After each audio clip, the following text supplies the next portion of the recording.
Ahí estaba la palabra justamente de Diana Salazar, la fiscal nacional de Ecuador, en una situación que, por supuesto, lamentable y que lamentamos de que siga ocurriendo justamente la violencia del crimen organizado y el narcotráfico en Ecuador.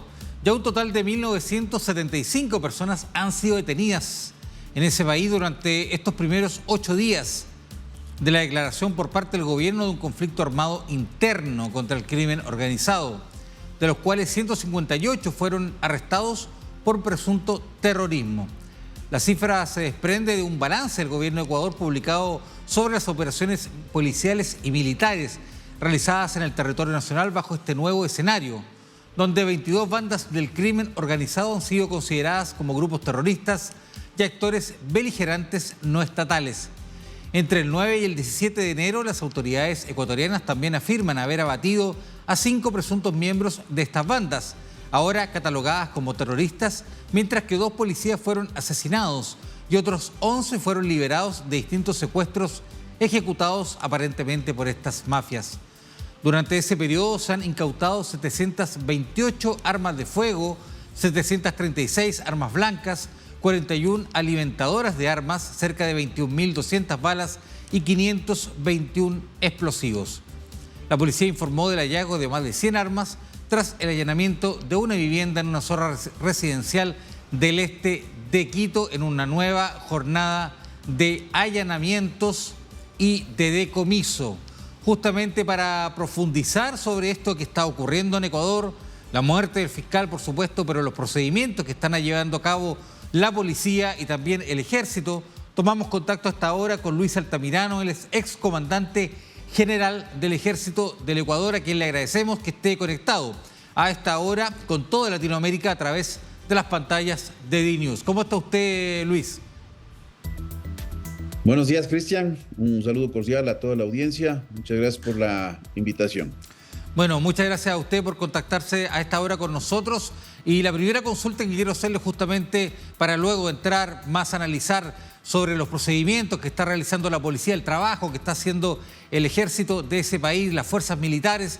Quisiera algunas palabras respecto al asesinato del fiscal, este fiscal que estaba investigando casos de narcotráfico y terrorismo y que nuevamente vuelve a enlutar al pueblo ecuatoriano.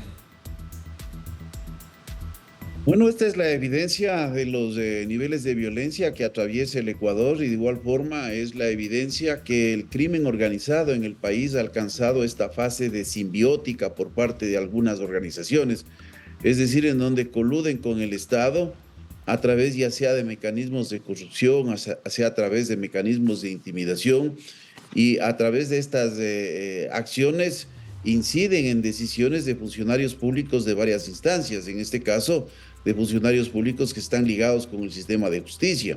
Hay que recordar que el fiscal César Suárez ha estado en algunos casos emblemáticos en términos de corrupción, lastimosamente.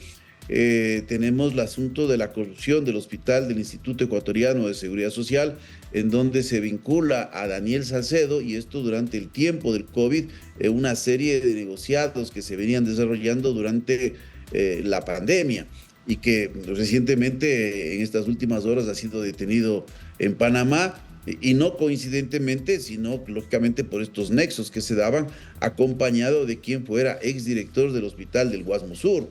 Entonces aquí tenemos también, hay otros casos emblemáticos ligados con las mafias de este Instituto de Seguridad Social que supuestamente tiene que dar el beneficio a todos los ecuatorianos, especialmente al sector ya jubilado y de igual forma en la provisión de servicios de salud a quienes son dependientes del mismo, y ligados a la compra de insumos, muchos de estos insumos inclusive sin las características médicas necesarias para el tratamiento de enfermedades, o también a la compra y posteriormente sacar estos insumos para la venta en redes sociales. O sea, es increíble lo que se ha vivido, especialmente insumos que son altamente costosos, y también ligado al desfalco que se dio en el Instituto de Seguridad Social de la Policía Nacional, en donde participaron también policías, porque el problema es las narrativas que se van generando en el país.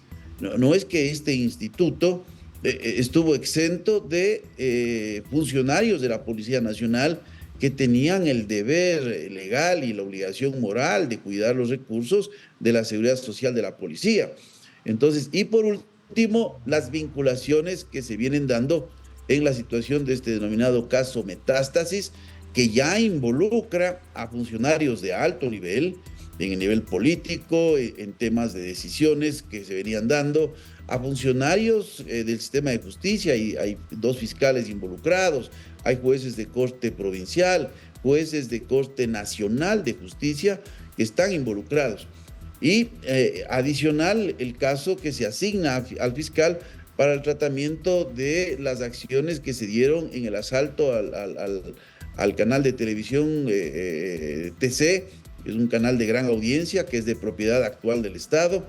Entonces, todo esto lo que evidencia es un descontrol completo que se ha venido dando.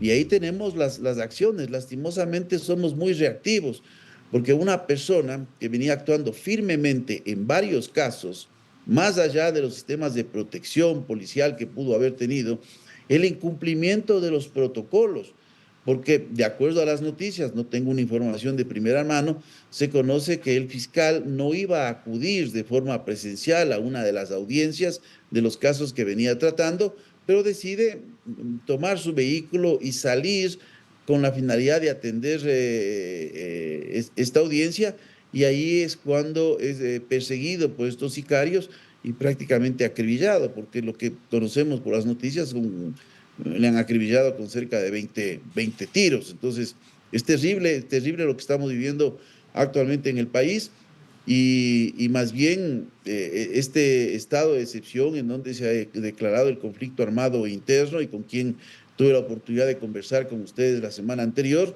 les digo, bueno, no había otra solución. Esa es una solución política, por un lado, porque hay una decisión muy fuerte que debe ser tomada, pero es una decisión que en lo jurídico ha sido observado por algunos.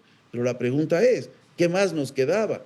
Hoy tenemos que atacar ya el último eslabón de lo que está presentándose en la sociedad de forma recurrente, la violencia. Es lógico que hay que trabajar en medidas estructurales en varios ejes, pero si no es este el momento de actuar con la fuerza, la pregunta, ¿cuándo es el momento? Cuando ya el Estado esté tomado completamente por este tipo de organizaciones, cuando los niveles de penetración generen mayores complicidades, porque eso existe en el sistema de justicia, en el sector público, en los propios órganos de seguridad, que unos tienen mayor o menor penetración. ¿Cuándo es el momento? Pues yo creo que la decisión del presidente es una decisión valiente, es una decisión acertada, porque frente a la situación de descontrol, bueno, primero hay que darle a esta violencia, y ahora hay que pensar también en forma concurrente en cómo vamos a afrontar el problema en los próximos meses, en el mediano plazo y en el largo plazo. Sí, pues entonces desprendo, por supuesto, de sus palabras, Luis, que se va de alguna manera por el camino correcto con estas medidas que ha tomado el presidente, este estado de excepción y las campañas que se ha hecho la policía y el ejército a través de estos últimos días. Pero, ¿cómo podemos coordinar? Hay varios países latinoamericanos que han ofrecido ayuda. ¿Qué le parece a usted esa ayuda y cómo se puede llegar a coordinar, digamos, una fuerza quizás internacional o de alguna manera con recursos, ya sea a través de armamentos o de personal, que puedan aportar también a la situación que está ocurriendo en Ecuador? Mire, yo creo que los mecanismos de cooperación tienen que ir fundamentalmente a varias áreas que no necesariamente involucren la presencia de personal, ya sea militar o policial, de otras naciones. Porque en primer lugar hay que recalcar, el Ecuador tiene unas Fuerzas Armadas altamente profesionales, muy ligadas y comprometidas con la población. Históricamente ha sido entre la primera y segunda institución de mayor credibilidad. Es lógico que también ha tenido algunas participaciones en donde ha generado cuestionamientos o algunos hechos, pero estos podemos calificarlos como aislados. No ha sido la conducta normal de las Fuerzas Armadas. Hechos como, por ejemplo, casos históricos, como el asesinato de un político durante la dictadura, pero estos han sido excepciones, y que esto también hay que repudiar. o situaciones como el caso de Don Nasa, en donde ahí tenemos prácticamente una articulación de un grupo de militares, de un sistema piramidal de captación de recursos y ligados lógicamente con actividades de carácter criminal. Pero no son casos que uno puede decir que se presentan en el día a día. La Policía Nacional también es altamente profesional, pero hay que hacer una depuración, hay una penetración, pero también hay alto nivel de eficiencia. Hay unidades de la Policía Nacional que son reconocidas a nivel regional, inclusive a nivel mundial. Hay que trabajar en fortalecer estas instituciones sin dejar de ver que más allá de aplaudir el trabajo, también quienes están al mando de las mismas tienen que aceptar que hay un problema interno en sus instituciones y que se requiere una reforma completa de las mismas. En el caso de Fuerzas Armadas, trabajar más en una transformación, estos procesos que hoy se habla mucho en las situaciones de defensa, una reforma policial y las dos instituciones basadas en un concepto de eficiencia. Pero la cooperación internacional puede venir, por ejemplo, en el orden de una asistencia en términos ya sea de líneas de crédito, reembolsables o no reembolsables. Esto se ha mantenido, por ejemplo, con los Estados Unidos. Hemos mantenido de igual forma acuerdos en algún momento con China, en el asunto de donación de equipamiento, de donación de insumos, ya sea de consumo, en términos de raciones, por ejemplo, que se ha utilizado.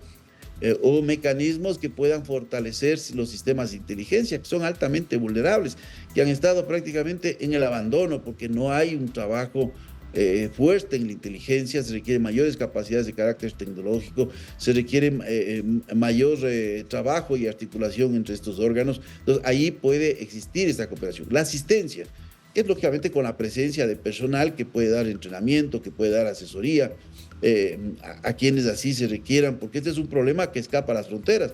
No olvidemos que este es un problema transnacional y pensar en internacionalizar un conflicto armado interno, como se ha utilizado esta figura, yo no creo que sería adecuado cuando hablamos de tropas, pero hay una serie de mecanismos que pueden ser considerados para fortalecer las capacidades que tiene el Estado. Luis Altamirano, excomandante general del Ejército Ecuatoriano, le agradecemos esta conversación con DNews, este diálogo para analizar lo que está ocurriendo en Ecuador con este ofrecimiento de ayuda internacional y con este asesinato tan doloroso nuevamente ahí en ese país. Muchas gracias por este diálogo. A usted, muchas gracias. Fuerte abrazo.